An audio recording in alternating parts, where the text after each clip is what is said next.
মোৰ বন্ধুসকলক বিহুৰ শুভেচ্ছা জনাইছোঁ আৰু মোৰ সকলো জ্যেষ্ঠক বিহুৰ ওলগ আৰু শ্ৰদ্ধা জনাইছোঁ। অসমীয়া জাতিৰ আটাইতকৈ ডাঙৰ জাতীয় উৎসৱ বহাগ বিহু বা ৰঙালী বিহু। সেই ৰঙালী বিহুত অসমৰ প্ৰতিজন নাগৰিকক, অসমৰ প্ৰতিজন অসমীয়াক ৰাইজৰ দলৰ সভাপতি হিচাপে আৰু শিৱসাগৰ সমষ্টিৰ বিধায়ক হিচাপে আন্তৰিক শ্ৰদ্ধা জ্ঞাপন কৰিছোঁ। আৰু বিশেষভাৱে মই শিৱসাগৰ বিধানসভা সমষ্টিৰ সকলো ৰাইজক মোৰ পিনৰ পৰা সেৱা জনাইছোঁ, মোৰ পিনৰ পৰা শ্ৰদ্ধা জনাইছোঁ। শিৱসাগৰ সমষ্টিৰ সকলো নাগৰিক যিসকলে যোৱা 4 বছৰ ধৰি মোক সহযোগিতা কৰি আহিছে, মোক জেলত থকা অৱস্থাতে তেখেতসকলে মোক জয়ী কৰি আনিছিলে, তেখেতসকল সকলোকে মোৰ তৰফৰ পৰা বিধায়ক হিচাপে শ্ৰদ্ধা জ্ঞাপন কৰিছোঁ। আজি বিহু আন একো কথাই পতা নাযায়। আজিৰ বিহুত কেৱল আশা প্ৰকাশ কৰিবৰ কাৰণে আপোনালোকক মাতি আনিলোঁ যে সকলো জাতিৰ এনেকুৱা ধৰণৰ জাতীয় উৎসৱ থাকে। জাতীয় উৎসৱ মানে উৎপাদনৰ লগত সম্পৰ্ক থকা ফাৰ্টিলিটি ফেষ্টিভেল, উৰ্বৰা উৎসৱ। আমাৰ তিনিওটা জাতীয় উৎসৱে বহাগ বিহু, কাতি বিহু আৰু মাঘ বিহু, এই তিনিওটা উৎসৱে আমাৰ খেতিৰ লগত সম্পৰ্কিত, ধান খেতিৰ লগত সম্পৰ্কিত। যিহেতু আমাৰ ইয়াত মূলতঃ ধান খেতি কৰোঁ, গতিকে ধান খেতিৰ লগত সম্পৰ্কিত। আমাৰ তিনিওটা উৎসৱ সকলোৱে জানেই এই কথা যে আজি বহাগ বিহু আমি পালন কৰোঁ। খেতি কৰাৰ আগতে আমাৰ নাচনি আৰু আমাৰ ঢুলীয়া, আমাৰ গাভৰু, আমাৰ ডেকাসকলে যিখন পথাৰত একেলগে নাচিব, সেই পথাৰখনৰ খেতি খুব ভাল হয় বুলি লোকবিশ্বাস আছে। সেইকাৰণে এই উৎসৱক উৰ্বৰা উৎসৱ বুলি কয়, ফাৰ্টিলিটি ফেষ্টিভেল বুলি কয়। আৰু পৃথিৱীৰ সকলো জাতিৰে এনেকুৱা ধৰণৰ ফাৰ্টিলিটি ফেষ্টিভেল থাকে। আজি বহাগ বিহুত আমাৰ কাৰণে আটাইতকৈ আদৰৰ সেইসকল মানুহৰ কাৰণে যিসকলে খেতি কৰে। খেতি কৰি আমি সকলোৱে আমাৰ জাতিটোৰ কাৰণে খাদ্য উৎপাদন কৰি জাতিটোৰ ৰচনা কৰোঁ। সেইকাৰণে বহাগ বিহু খেতি কৰাৰ আগত পথাৰত নচা এটা বিহু, ফূৰ্তি কৰা এটা বিহু। ধান যেতিয়া হৈ গ'ল, ধান যাতে কোনো পধ্যে পোক পতংগই নাখায় তাৰ কাৰণে চাকি জ্বলাই পালন কৰা কাটিলোঁ। হাৰ্ভেষ্টিঙৰ পাছত যেতিয়া একেলগে এসাঁজ ভাত খাবৰ কাৰণে পতা উৎসৱটো হ'ল ভোগালী বিহু। গতিকে প্ৰত্যেকটো বিহুৰ লগত আমাৰ খেতিৰ সম্পৰ্ক আছে, উৎপাদনৰ সম্পৰ্ক আছে। কিন্তু ক্ৰমাগতভাৱে আমি অসমীয়া জাতিয়ে আমাৰ উৎপাদন বৃদ্ধি কৰিব পৰা নাই, বৰং উৎপাদন আমাৰ ক্ৰমে ক্ৰমে হ্ৰাস পাবলৈকে আৰম্ভ কৰিছে। আমাৰ বিস্তৰ উৰ্বৰা কৃষিভূমি এতিয়া আমি পেলাই থৈ দিওঁ। খেতি কৰিবলৈ আমাৰ মানুহ নাই। খেতিৰ পৰা লাভ নহয় কাৰণে আমি খেতি কৰিবলৈ পেলাই থৈ দিওঁ। খেতিতকৈ অন্য ক্ষেত্ৰত মানুহৰ জীৱিকা উপাৰ্জন কৰিবৰ কাৰণে মানুহ কেতিয়াবা বেংগলোৰলৈ ঢাপলি মেলে, কেতিয়াবা চেন্নাই বা কেতিয়াবা কেৰালা, নহ'লে বা দৈনিক হাজিৰা কৰে। অথচ খেতিৰ প্ৰতি মানুহে আগ্ৰহ নেদেখুৱাই এইকাৰণেই যে খেতিৰ পৰা যিটো উৎপাদন হয় তাৰ পৰা যি পইচা পায় তাতকৈ বেছি খৰচ হৈ যায় খেতিত। গতিকে মই ভাবোঁ যে বহাগ বিহুত আমি সকলোৱে এটা সংকল্প ল'ব লাগে যে যদি অসমীয়া জাতিটোক আগুৱাই নিব লাগে, আমি খেতিক লাভজনক এটা উৎপাদন হিচাপে লাভজনক এটা কাৰবাৰ হিচাপে খেতিক আমি প্ৰতিষ্ঠা কৰিব লাগিব আৰু খেতিক যদি লাভজনক ব্যৱসায় হিচাপে লাভজনক উৎপাদন হিচাপে যদি আমি প্ৰতিষ্ঠা কৰিব লাগে তেতিয়াহ'লে আমাৰ পথাৰখিনি আকাশৰ ওপৰত নিৰ্ভৰ নকৰাকে ভেকুলী বিয়া নপতাকে প্ৰত্যেকডৰা পথাৰত আমি বছৰৰ সকলো সময়তে খেতি কৰিব পৰাকৈ পানী যোগান জলসিঞ্চনৰ ব্যৱস্থা কৰিব লাগিব মই ভাবোঁ যে আজি বহাগ বিহুৰ দিনা আমি অসমীয়া জাতিয়ে সংকল্প লোৱা উচিত যে আগন্তুক যিমান সময়ত পাৰোঁ আমাৰ খেতি পথাৰবিলাক বছৰৰ সকলো সময়তে খেতি কৰাৰ ৰাউণ্ড দ্য ইয়েৰ কাল্টিভেশ্যনৰ খেতি পথাৰত আমি পৰিণত কৰিম এইটোৱে হ'ব লাগে আমাৰ অসমীয়া জাতিৰ আটাইতকৈ ডাঙৰ সংকল্প আমি অসমীয়া জাতিয়ে খেতি কৰিবলৈ এৰিছোঁ খেতি লাভজনক ব্যৱসায় নোহোৱা হৈ পৰিছে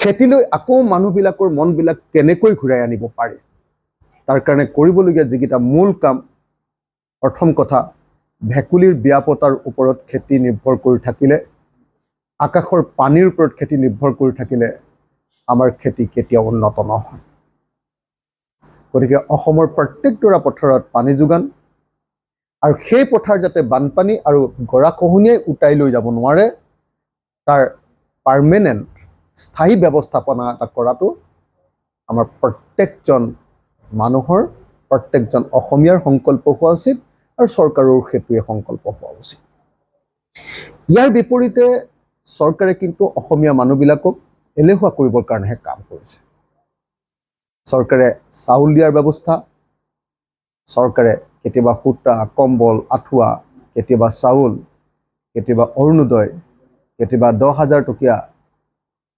বিভিন্ন ধৰণৰ এনেকুৱা ধৰণৰ হিতাধিকাৰী আঁচনিৰ জৰিয়তে উৎপাদনৰ লগত সম্পৰ্ক নকৰাকৈ এটা পেৰেলেল অৰ্থনীতি গঢ়ি তোলাৰ কাৰণেই আজি আমাৰ কৃষি ব্যৱস্থা ধ্বংস হৈ গৈছে গতিকে বহাগৰ বতৰত অসমৰ প্ৰত্যেকজন মানুহে ভাবিবলগীয়া মূল কথাটো হ'ল যে অসমীয়া জাতিৰ বিহু তেতিয়ালৈকে থাকিব যেতিয়ালৈকে আমি উৎপাদনৰ লগত জড়িত হৈ থাকিম যেতিয়া আমি সম্পূৰ্ণৰূপে পেৰাচাইট হৈ যাম যেতিয়া আমি উৎপাদনৰ পৰা একেবাৰে আঁতৰি যাম লাহে লাহে বিহুৰ মূল্য নাইকিয়া হ'ব আৰু তেতিয়া বিহু কেৱল ফাংচনত পৰিণত হ'ব আমি যিটো শব্দ ব্যৱহাৰ কৰোঁ ফাংচনত পৰিণত হ'ব বিহু আমাৰ জাতীয় উৎসৱৰ পৰা আঁতৰি গুচি যাব সেইকাৰণে মই প্ৰত্যেকজন অসমৰ সুবিবেচিত নাগৰিকক প্ৰত্যেকজন মানুহক হাতজোৰ কৰি অনুৰোধ কৰিছোঁ আহক আজি বহাগ বিহুৰ গৰু বিহুৰ দিনটোত আমি সকলোৱে সংকল্প লওঁ যে আমি ৰাউণ্ড দ্য ইয়েৰ কাল্টিভেশ্যন বা বছৰৰ সকলো সময়তে খেতি কৰাৰ কাৰণে আমাৰ জাতিটোক আগবঢ়াই লৈ যাওঁ আহক আমি সকলোৱে সংকল্প লওঁ যে অসমৰ প্ৰত্যেকডৰা খেতি পথাৰত আমি পানী যোগানৰ ব্যৱস্থা কৰোঁ আহক আমি সকলোৱে সংকল্প লওঁ যে অসমৰ কৃষি ব্যৱস্থা এতিয়া আৰু গৰু বা মহেৰে খেতি কৰাৰ জৰিয়তে 3বাৰ খেতি কৰিব নোৱাৰি অসমৰ কৃষি ব্যৱস্থা আমি মেকানাইজ কৰি পেলাওঁ আধুনিক কৃষি পদ্ধতিলৈ আমি আহোঁ আৰু আমাৰ থলুৱা বীজবিলাকৰ খেতি নিৰ্দিষ্ট এলেকাবিলাকত কৰাৰ উপৰিও আমি বেছি উৎপাদন হোৱা বীজ ডাঙৰ ডাঙৰ পথাৰবিলাকত কৰি আহক আমাৰ উৎপাদন বৃদ্ধি কৰোঁ আৰু উৎপাদিত বস্তুবিলাকৰ প্ৰকৃত বজাৰ মূল্য পাবৰ কাৰণে আমি সমগ্ৰ চৰকাৰখনে আৰু সমগ্ৰ সমাজখনে উৎপাদিত বস্তুৰ প্ৰকৃত মূল্য পাবৰ কাৰণে এই বিহুত সংকল্প গ্ৰহণ কৰোঁ আমি ৰাইজৰ দলে ভাবোঁ যে অসমীয়া জাতিক এক খোজ আগুৱাই নিয়াৰ কাৰণে কৰিবলগীয়া প্ৰথম কামবিলাক হ'ল অসমৰ মাটি অসমৰ প্ৰকৃত খেতিয়কবিলাক অসমৰ থলুৱা খেতিয়কবিলাকৰ হাতত প্ৰদান কৰা অসমৰ স্থানীয় খেতিয়কবিলাকৰ হাতত প্ৰদান কৰা সেই মাটিত বছৰৰ মিনিমাম 3বাৰ বা 4বাৰ খেতি কৰোৱাৰ ব্যৱস্থা কৰা সেই মাটিত জলসিঞ্চনৰ ব্যৱস্থা কৰা সেই খেতি মেকানাইজেশ্যনৰ ব্যৱস্থা কৰা আধুনিক যান্ত্ৰিকীকৰণৰ জৰিয়তে খেতিটো সোনকালে কৰিব পৰাৰ ব্যৱস্থা কৰা তাত উৎপাদন বৃদ্ধিৰ কাৰণে আধুনিক কি কয় ভাল বীজৰ ব্যৱস্থা কৰা।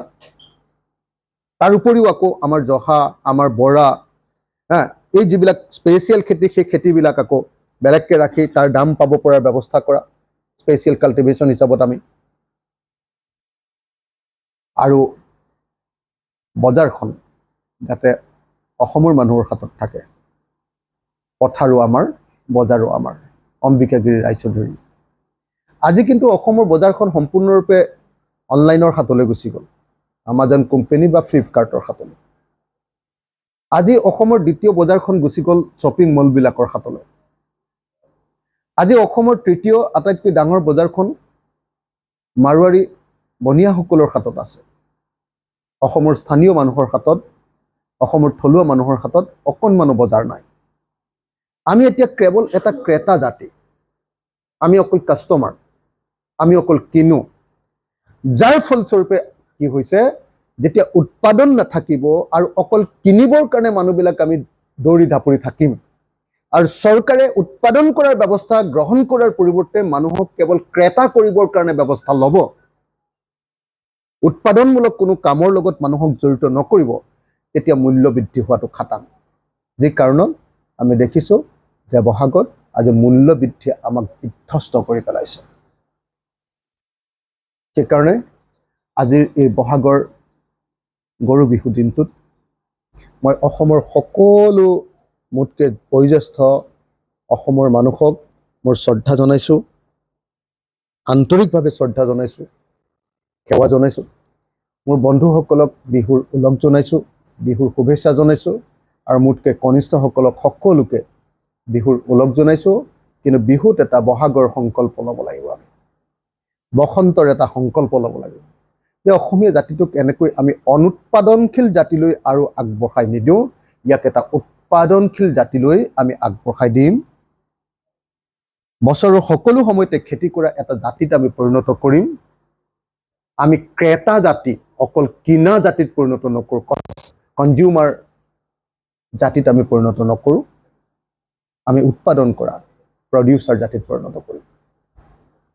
মই অসম চৰকাৰক এনেকুৱা ধৰণৰ দৃষ্টিভংগীৰে আগবাঢ়ি যাবলৈ বিনম্ৰভাৱে আহ্বান জনাইছোঁ। আৰু 2026 চনত যদি আমি চৰকাৰ কৰিব পাৰোঁ, ৰাইজৰ দলে আনৰ লগত লগ লাগি কৰিব পাৰে, বা ৰাইজৰ দল চৰকাৰৰ অংশীদাৰ যদি হয়, আপোনালোকৰ সকলোৰে পৰা আজিৰ দিনটোত প্ৰাৰ্থনা কৰিছোঁ, আপোনালোকে আমাক সহায় কৰক। যদি আমি কৰিব পাৰোঁ, 2026 চনত চৰকাৰৰ অংশীদাৰ হ'ব পাৰোঁ, আমি অসমৰ মানুহৰ কাৰণে 4টা কাম কৰিম।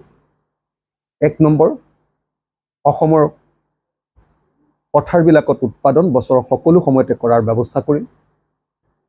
2 নম্বৰ, অসমৰ উৎপাদিত বস্তুবিলাকৰ প্ৰকৃত মূল্য পোৱাৰ ব্যৱস্থা কৰিম খেতিয়কসকলক। 3 নম্বৰ, অসমৰ বজাৰখন অসমৰ মানুহৰ হাতলৈ, অসমৰ স্থানীয় মানুহৰ হাতলৈ অনাৰ ব্যৱস্থা গ্ৰহণ কৰিম। যিকোনো খবৰৰ বাবে যোগাযোগ কৰক 7099017330 লগতে 7099017110 নম্বৰত।